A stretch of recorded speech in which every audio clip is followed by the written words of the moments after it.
네.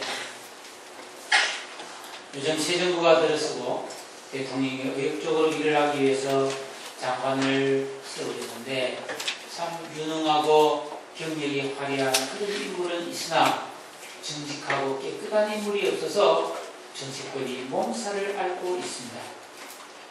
유능한 사람, 뛰어난 사람은 들어있는데 흠이 없는 깨끗한 사람을 찾기 힘든 이 세대를 보면서 여러분들은 무슨 생각이 드십니까? 정말로 이 세상은 정직하게 살기가 이토록 힘든 것일까요? 여러분이 아는 분 중에 정직하게 살고 계신 분이 있나요? 저는 들어봅니다. 우리 교회 안에도 정직한 분이 계시고. 근데 제가 지금까지 아는 사람들 중에 가장 정직한 분은 구한말에 독립운동가였던 도산 안창호 선생입니다. 저는 대학 다닐 때 그 도산 안창호 선생님이 조직한 흥산안이라는 곳을 우연히 접하고 거기서 도산 안창호에 대한 책을 여러 번 읽으면서 저분의 생애를 연구해 본 적이 있습니다. 이분은 애국자요, 개혁가요, 신앙의 인물이었습니다. 원래 평양에서 태어났지만 어려워져서 대동강 하류에 있는 도롱섬이라고 하는 섬에서 어린 시절을 보냈고 거기서 한학을 배웠습니다. 초등학교 졸업할 무렵에 언더우드 선교사가 세운 무쇠학당에서 3년 공부하고 기독교인이 되었습니다. 이분은 외국 유학을 한 적도 없고 명문학교를 다닌 그런 이력이 없습니다. 다만 이분은 그리스도인이 되어 정직하게 사는 것이 힘이라는 것을 깨달았던 신앙인이었습니다. 이분의 이력을 보면 독립협회에 가입해서 민족 계몽에 앞장섰고 비밀결사단체인 신민회를 조직했습니다.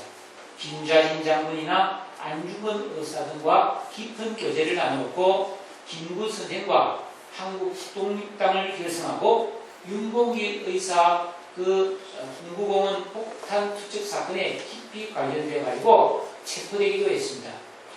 이분은 학교를 많이 세웠는데요. 정진학교, 대승학교, 그리고 1926년에 중국 난징에 동명학원도 수립했어요. 여러분, 이분이 주창한 독립의 비결은 도덕적 실력 양성이었어요. 그러니까 정직한 가운데 실력이 해야 된다는 것이죠. 네. 근데 이분이 임시정부에서 내무총장, 요즘을 치면 행정자치부 장관 정도 되는 직책을 가졌던 분인데 이분이 이력서를 쓸 때 특기란에 보면 항상 두 가지를 썼습니다. 첫째는 배에 노를 잘 짓는다는 것과 두 번째는 청소를 특기라고 적었습니다. 특히 이분은 어디가나 청소하는데 아주 천재였다고 해요. 일제히 탄압을 피해서 1902년도에 저 미국 샌프란시스코에서 머물 때 이분이 청소 아르바이트를 했습니다. 한 번은 어느 미국인의 저택에서 시간당 1불을 받기도 하고 청소를 하게 되었는데 사람의 손이 닿지 않은 깊숙한 곳을 도구를 만들어가지고 정말 땀을 흘리면서 잠시도 쉬지 않고 청소했어요. 이 주인이 가만히 보고 있다가 물어봅니다. 당신 도대체 어디서 왔어? 당신 어느 나라 사람이요? 네, 나는 한국 사람입니다. 이 주인이 너무 감동을 받아가지고 보너스를 팍팍하게 주면서 헤어질 때 당신은 청소부가 아닙니다. 내가 볼 때 당신은 신사입니다.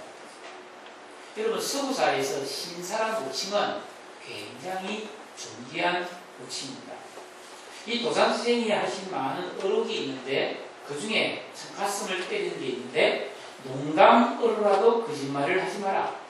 죽더라도 거짓을 쓰면 안 된다. 꿈에서라도 거짓말을 했거든 애통하며 회개해라. 이렇게 말하고 실천했던 위대한 신앙이었습니다. 여러분이 요즘 살아가면서 가지고 있는 고민은 무엇입니까? 저는 요즘 큰 두 가지 고민을 가지고 있는데요. 첫째는 제가 항상 진실하기가 너무 어렵다는 것이고, 둘째로는 속으로 죄를 좀 안 짓고 사는 게 너무 어렵습니다. 이 고민입니다.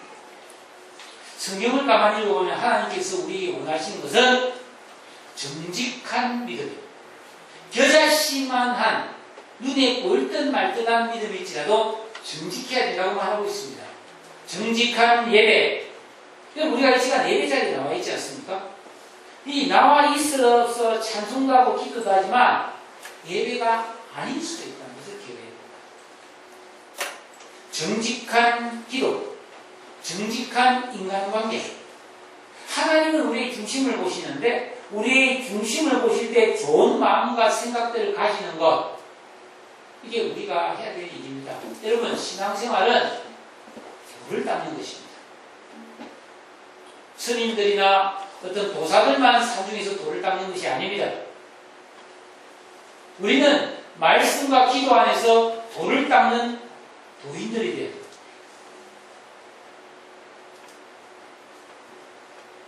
그래서 겉과 속이 다른 위선을 떨는 그런 습성을 버려야 됩니다.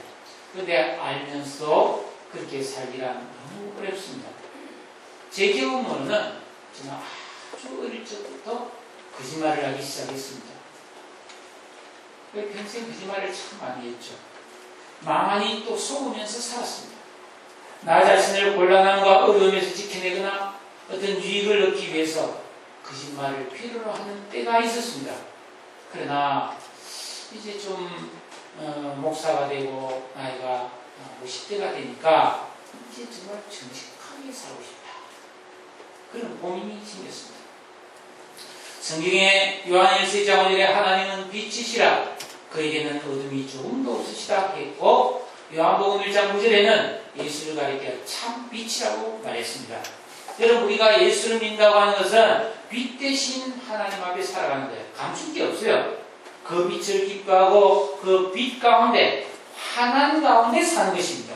감출 게 있으면 안 되는 겁니다. 예, 그러므로 그리스도인은 언제나 진실한 자기 모습을 가져야 됩니다. 죄인이면, 죄를 지었으면 죄인이죠. 몸이 아프면 환자입니다. 여러분이 어떻게 살다 보면 좀 생활이 어려워져서 가난하게 되었으면 나는 가난한 사람인 거예요. 그럼 감출 필요가 없는 거예요. 내가 부족하면 부족한 겁니다. 할 수 있으면 해야 되는 겁니다. 힘이 있으면 써야 되는 겁니다. 그게 중요한 겁니다. 기뻐하면 웃어야 되고 슬프면 울어야 되는 거죠. 괴로운데 웃으면서 남한테 좋은 모습 보여주는 믿음이 아닌 위선입니다. 마귀도 광명한 천사의 모습으로 다가온다고 했습니다. 중요한 것은 중심의 진실함입니다. 하나님은 거짓을 미워합니다. 하나님을 아버지라고 부르는 우리는 진실해야 합니다. 예수님은 죄인을 찾으러 왔지 완벽한 사람을 찾으러 오지 않았습니다.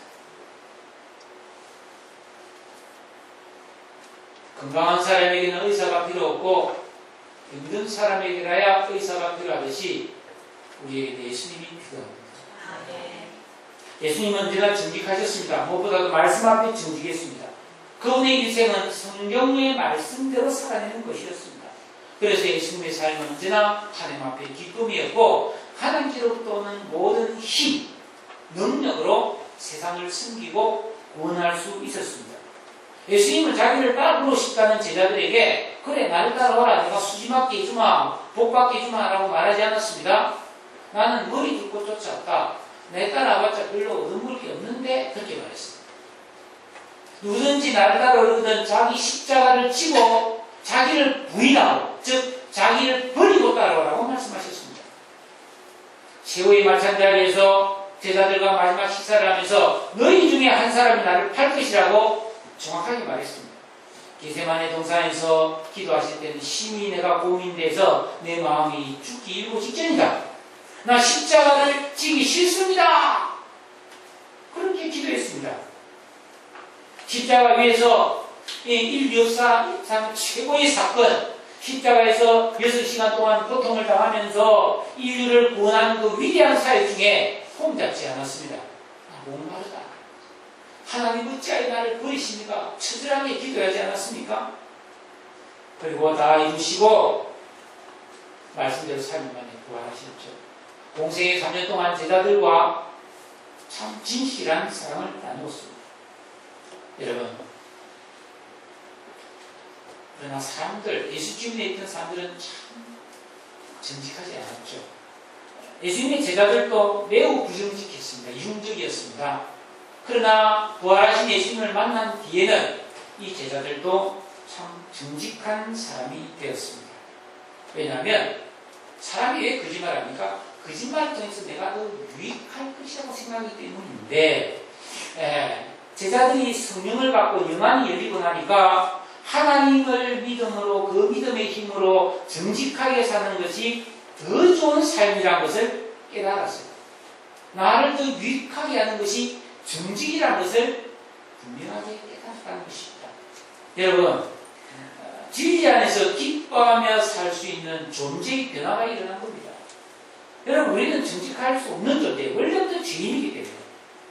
그러나 우리가 예수를 믿고 성령을 받았다면 이제는 그 힘으로 정직하게 살 수 있는 능력이 생긴 것을 믿으시기를 바랍니다. 그러니까 믿음으로 살아야 정직할 수 있다는 뜻이죠.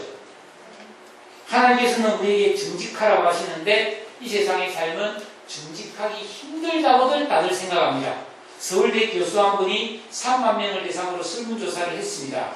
결과 73%가 한국에서 정직하면 손해본다라는 대답을 했습니다.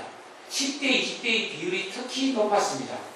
여러분, 정직하게 살면 이용당해서 내가 피해를 받을 수 있다는 의식이 한국인의 정서에 깊이 뿌리박고 있습니다.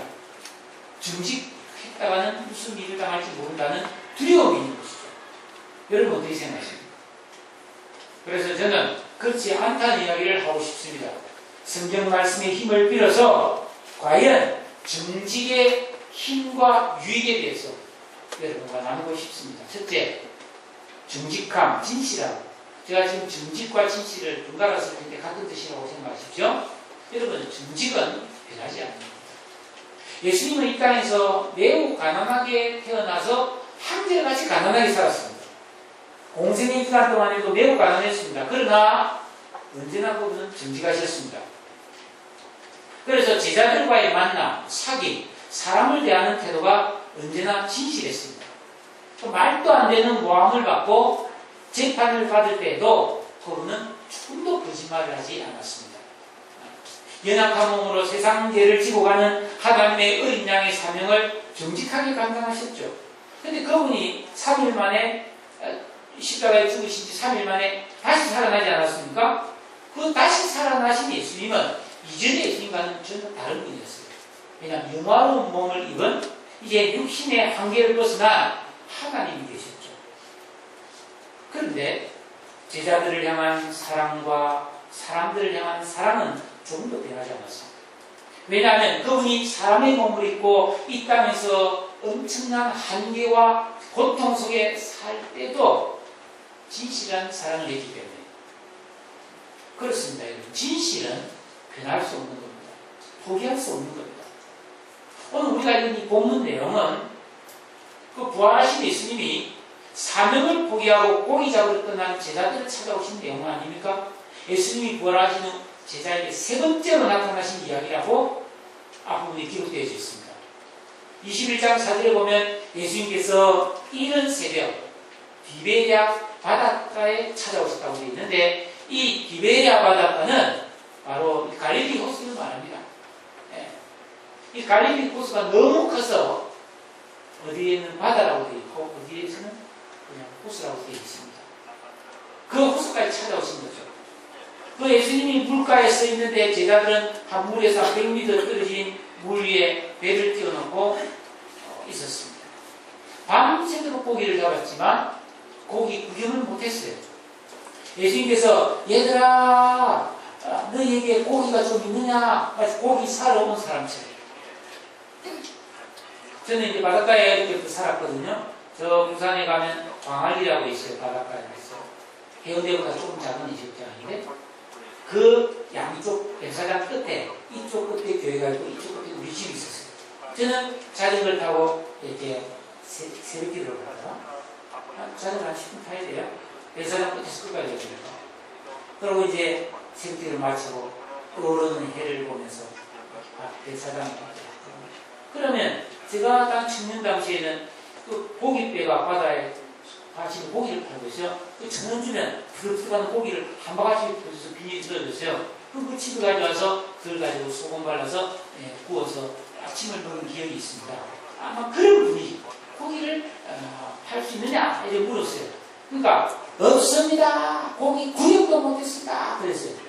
그 예수님이 그물을 배 오른편에 내려봐라 그랬어요.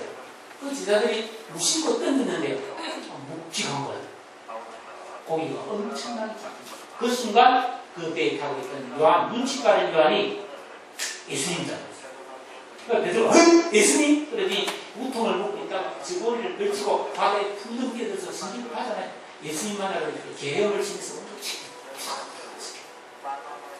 제자들 배를 이렇게 몰아가지고 육지에 가보니까 예수님이 쪼그리고 앉아가지고요 숯불을 피워놓고 거기 어디서 났는지 생선을 굽고 떡을 굽고 있었어요. 그러면서 생선을 좀 더 가져오라. 네, 이렇게 잡아오라. 그래서 고기를 팍 굽더니 자 이제 아침 먹자 그랬어요. 와서 조반을 먹어라. 여러분 그 밤새 그물질에나 한마디도 잡지 못한 상실의 마음과 지친 육신을 가진 제자들에게 아침을 준비해 주신 예수님의 모습과 그 음식을 먹는 제자들의 그 모습, 바닷가의 그 이른 아침의 만찬을 한번 생각해 보십시오. 여러분, 부활하신 예수님이 무슨 대단한 크고 위대한 일을 하신 게 아니에요. 일을 불린 게 아닙니다. 밤새 수고한 제자들을 위해 따뜻한 아침을 준비해 주셨는데 이것은 100마디 말보다 그 제자들을 얼마나 사랑하시는지를 충분히 느낄 수 있는 애정이 듬뿍 담긴 섬김이었습니다. 여러분 사실 제자들은 얼마나 부족한 사람들이었습니까? 원래 뭐 사회적으로 그냥 평범한 사람이었는데 예수님을 만나서 야망이 불탔죠. 이제 큰 자리를 한번 차지해 보겠다는 생각을 한 거죠. 근데 예수님이 체포되니까 다 도망가 버렸어요. 예, 부활하신 주님을 만났지만 낙향해서 고기잡이로 그냥 돌아간 사람들입니다. 그런데도 예수님은 이 제자들을 버리거나 포기하지 않았습니다. 책망도 하지 않았습니다. 왜 그랬을까요? 예수님이 제자들에게 했던 사랑은 진실한 사랑이었기 때문에 진실한 사랑은 상대방이 변하고 상황이 바뀌고 시간이 흘러도 안 변해야 되는 거예요. 하나님 사랑은 그런 거예요. 여러분 요즘 깨어지는 사랑이 얼마나 많습니까? 사랑했다가 깨어지니까 죽이기도 하고 영상을 뿌리기도 하고 폭력을 행사하기도 하고 폭력을 행하고 우리 깨어지는 사랑을 너무 보죠. 사람이 진실하지 않는 거죠. 교회를 한번 이야기해 보겠습니다. 14년 전에 이 교회가 세워져서 수많은 사람들이 다니었습니다.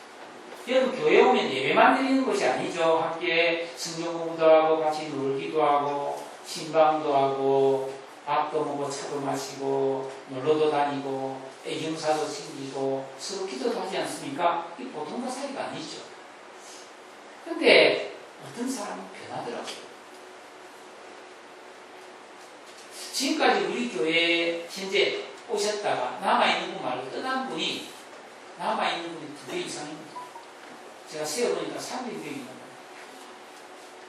나도 깜짝 놀랐습니다. 근데 대부분이 사정이 생겨서 어쩔 수 없이 작별한 분들이에요. 그래서 지금도 가끔 안부를 묻고 무슨 일이 있으면 전화도 주고받습니다. 그러나 그 중에 소수는 문제를 일으키고 사고를 치고 죄를 짓고 변심하고 믿음에서 추락해서 이단에 빠지고 이런 분들도 있어요.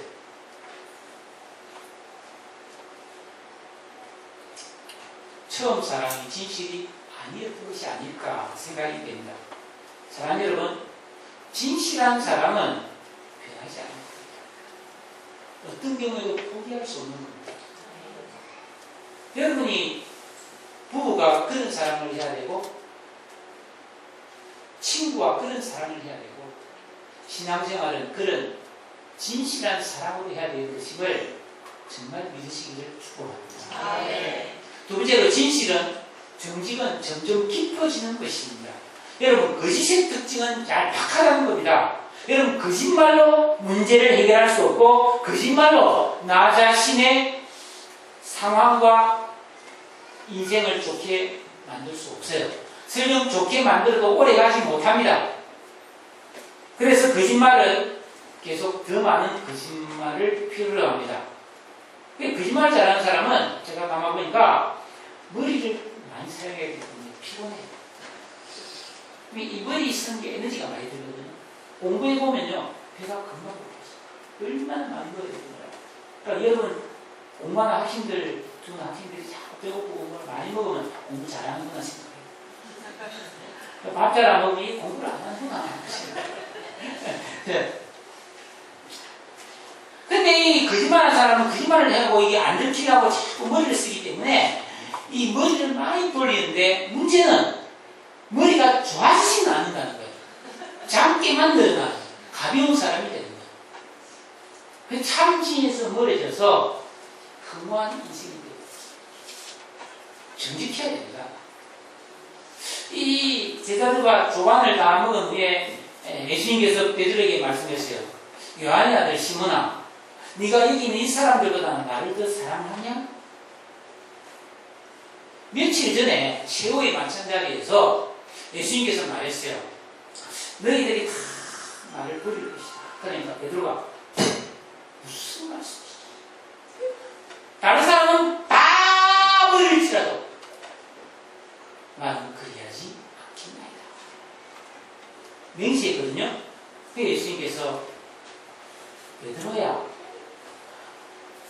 오늘 밤 다군지에 네가 나를 3번 모른다고 부인할 거다. 그러니까 죽을지언정 나는 그렇지 않겠습니다. 근데 그날 어떻게 했어요? 부인했어요. 예수님께서 그 사실을 들춰내지 않고 너 지금도 나를 사람들을 더 사랑하냐? 물었어요. 얼마나 뜨끔했겠어, 그죠? 그 베드로가 그러하나이다. 내가 주님을 사랑하는 줄 주님께서 아시나이다. 그러니까 예수님이 응이요. 그렇게 안 했어요. 내 어린 양을 보지라 하고 일을 맡기십니다. 인정이 있는 거죠. 이거 보통 일이 아니거든요. 이 영겁부 이거 2번 더, 3번 똑같은 질문을 합니다. 그러니까 베드로가 3번째 질문 받으니까 이게 나를 안 믿어주는 거 아닌가 싶고 굉장히 근심되고 당황이 돼가지고 주님께서 하십니다. 그랬어요. 여러분, 이 말은 뭐니까 내가 비록 죽을까봐 체포될까봐 두려운 상황을 모면하려고 3번이나 심하게 예수님을 부인했을지라도 저는 주님을 사랑하는 것은 사실이라는 것이요. 네. 여러분, 예수님은 이 베드로의 실수와 잘못을 드러내고 다그치고 책망하기보다는 베드로의 진심을 끄집어내는 겁니다. 여러분, 이게 깊은 관계로 나아갈 수 있는 비결입니다. 우리가 이 서로 가정도 그렇지만 친구도 이렇게 사람을 사귀다 보면 금이 없는 사람이 없잖아요. 실수하고 잘못하잖아요. 근데 그거 하나 때문에 인간관계 끊어버리면 절대로 깊은 관계가 안 나오죠. 그런 흠이 있고 있지만 그 사람이 진심을 알아주면서 같이 갈 때 관계가 깊어지는 것이죠. 여러분, 예수님은 자기를 3번이나 부인한 베드로를 사랑했고 베드로도 예수님을 진심으로 사랑했습니다. 그래서 내 양을 먹이라고 사명을 맡겨주셨는데 내 양은 이제 곧 교회가 세워질 것이고 그 교회에 오게 될 새로운 그리스도의 새 신자를 말하는 겁니다. 베드로야, 너는 이제 나를 믿기 시작하는 새로운 신자들을 나를 대신하여 제자를 삼아 섬기고 돌보고 사랑하고 양육하라는 사명을 맡겨주신 것이죠. 여러분, 베드로가 이 사명을 잘 감당하려면 예수님을 사랑하고 예수님과 깊은 사귐을 가져야 된다. 왜? 은혜를 받아야 은혜를 나눠줄 수 있거든요. 주님의 뜻을 깨달아야 믿음으로 교회를 섬길 수 있거든요. 그래서 예수님은 베드로와 그 깊은 영적 교제를 나누고 싶어 하시는 것입니다. 사랑하는 여러분, 정직과 진실은 갈등과 혼란을 극복하고 점점점 깊어지게 하는 것임을 믿으시기를 바랍니다. 고린도서 4장 16절에 보니까 우리의 그 사람은 낡아지나 우리의 속사람은 낡고 새로워지더라는 아주 우리 그리스도인들에게 기쁨과 소망을 주는 말씀이 있습니다. 여러분, 우리는 다 늙어갑니다.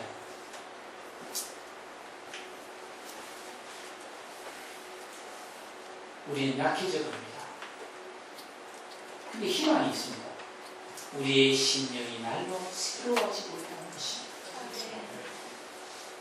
그럼 우리 만나면 이래야 되지 않겠어요? 우리가 누구 만나서 사귀는데 아이고 저 늙어가네 보기 싫래 못 사귀게 내가 아니에요. 우리는 다 늙어가게 있습니다. 외모는 낡아진다는 것입니다. 근데 우리가 우리 안에서 영혼이 날마다 새롭게 되어서 그 사람에게서 신선한 그런 아름다움이 나오시다. 네. 그래서 우리는 기쁘셔야 되는 거예요. 네. 부부관계도 그래야 됩니다. 안 변하면요, 지겨워져요. 새로워져요. 진실하게, 정직하게 여러분 신앙생활 하셔야 됩니다.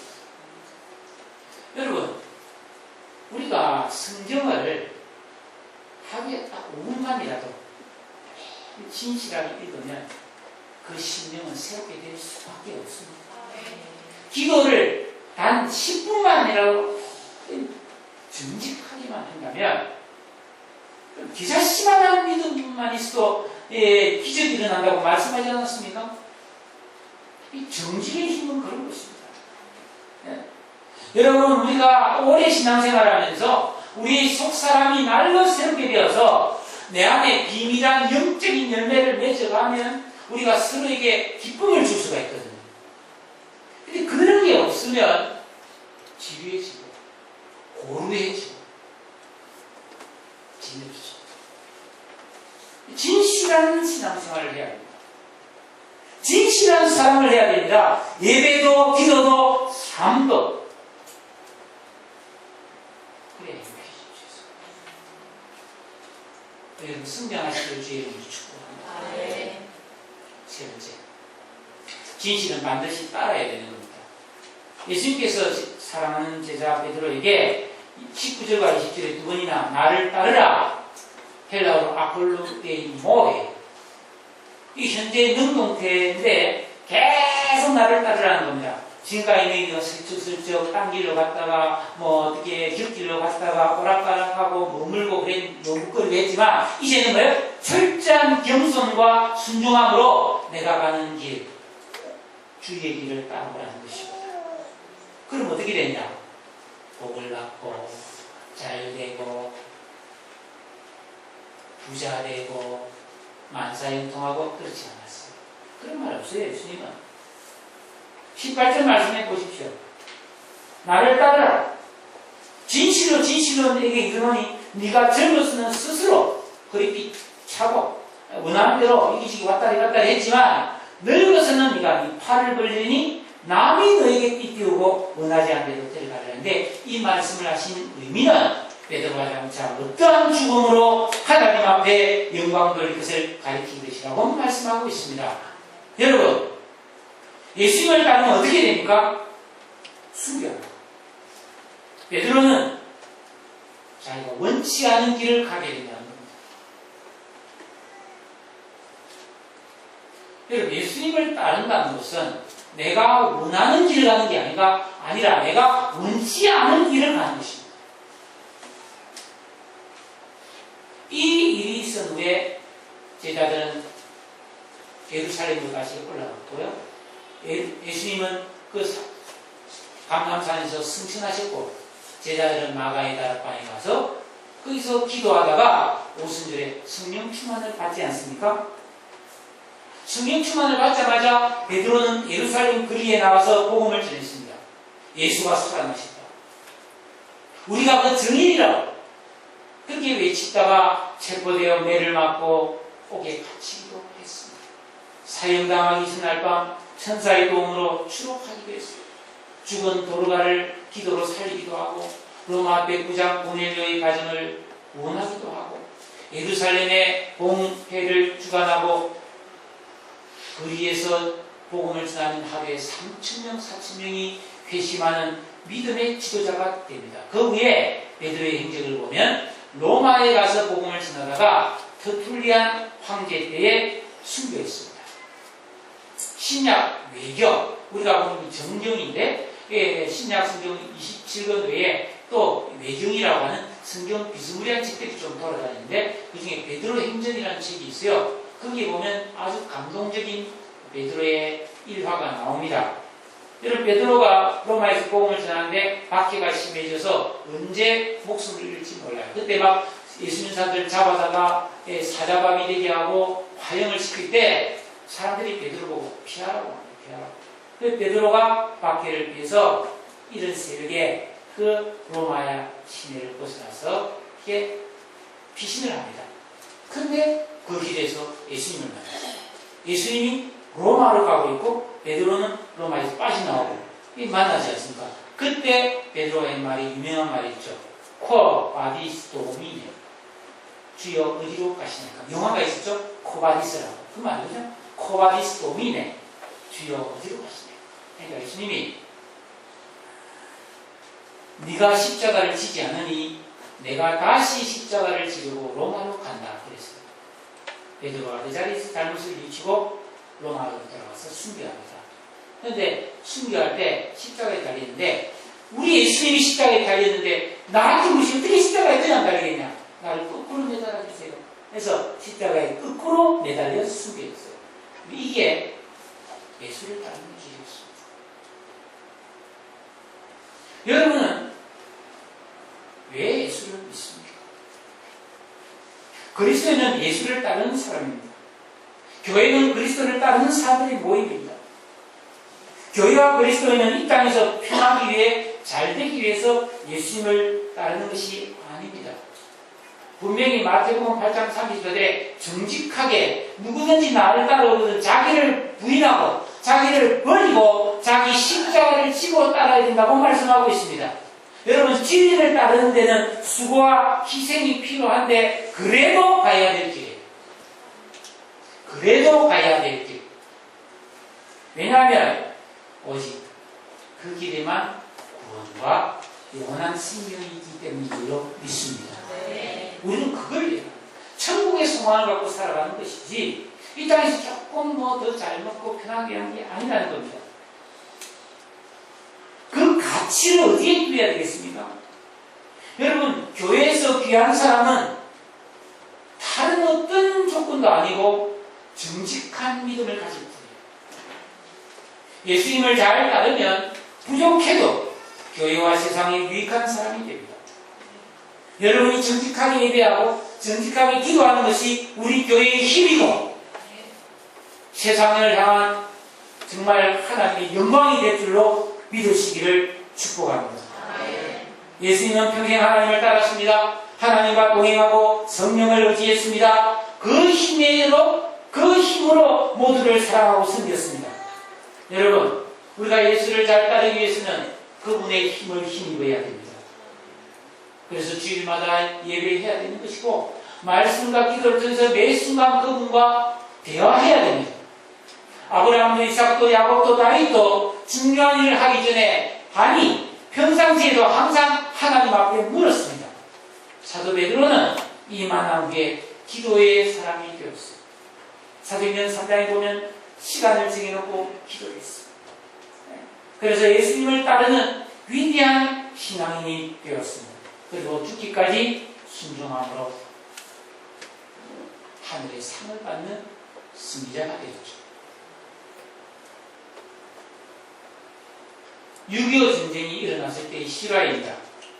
북한에서 목회를 하던 목사님 한 분이 피난을 내려다가 공산군들에게 체포됐습니다. 그러한 대가에 갇혀 있다가 인민재판을 하게 됩니다. 사람들을 한 줄로 쭉 세워놓고 앞에 붉은 완장을 산 그 공산군들이 앉아있고 한 사람씩 직업을 묻습니다. 그래서 마음에 안 들거나 지식인들을 그냥 사형시켜버리는 거죠.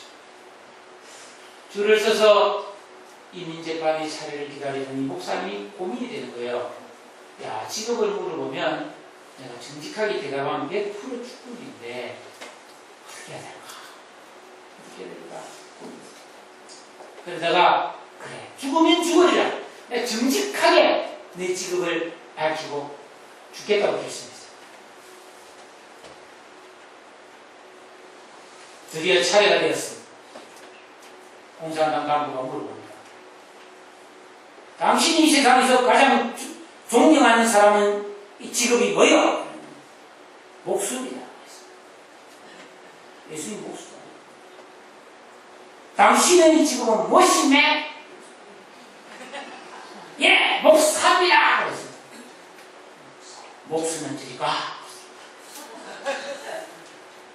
그래서 살았다. 그때 만약에 거짓말하고 살아났으면 크게 부끄러웠을 텐데 당당히 밝히고 살아났으니까 힘이 되고 평생 힘이 되고. 여러분, 뻔히 알고 있는데 내 앞에서 거짓말하는 사람 볼 때 무슨 생각 듭니까? 참 기가 막히죠? 가서 없습니다. 여러분, 하나님 앞에 감출 것이 있습니까? 하나님 감추죠. 다 알아요, 하나님은. 그런데도 우리는 진실할 힘이 없습니다. 우리의 존재는 거짓된 존재. 그러나 우리가 예수를 믿고 성령을 가진 사람들이기 때문에 믿음의 힘을 의지하면 정직한 삶을 살 수 있음을 믿으시기를 바랍니다. 지금 대통령이 지금 또 나이가 과거에도 그랬죠. 제발 좀 정직하고 실력 있는 사람을 좀 장관을 모시고 싶은데 인물란에 사람이 없어. 제가 들어보면요, 장관 하시라면 이런 사람이 많대. 왜? 다들 다 나오니까. 40년 전에 뭐 이런 다 나오니까. 예수님께서 내가 다시 올 때 믿음을 보겠느냐? 정직한 믿음을 가진 사람을 하나님 지금 찾고 있습니다. 그를 통해 크고 비밀한 일을 하고 싶어 하시는 거죠. 여러분, 정직하지 못함을 애통해야 합니다. 내가 남들처럼 좋은 거 못 먹고 좋은 데 놀러 가지 못하고 좋은 옷 못 입고 돈 팡팡 못 쓰는 것을 애통해하지 말고 정직하지 못한 것을 애통해야 됩니다. 그러므로 오늘부터 정직한 예배와 기도를 드리시기를 바라요. 날마다 하나님 앞에 회개함으로 정직한 영을 새롭게 해보십시오. 이 세상은 하나님이 주인이십니다. 정직의 능력으로 이 세상을 지배하시고 내 안에 역사하십니다. 그럼 우리가 정직하게 예수님을 따르면 하나님의 기쁨이 충만하게 됩니다. 불이익이 와도 예수님을 생각하고 정직해야 됩니다. 그러면 확신하건대 정직하신 주께서 반드시 내 인생을 책임져 주실 줄로 믿습니다. 기도하겠습니다. 오늘 말씀을 생각하면서 주님 도와주세요. 별것도 아닌데 거짓말하는 경우가 많더라고요. 제가 거짓말 안 해도 돼. 그런데 거짓말하면 좀 재미있어. 여러분, 변치 않는 정직, 점점 깊어지는 정직, 반드시 따라야 할 정직. 주여 나를 도와주세요. 기도하겠습니다. 하나님 아버지,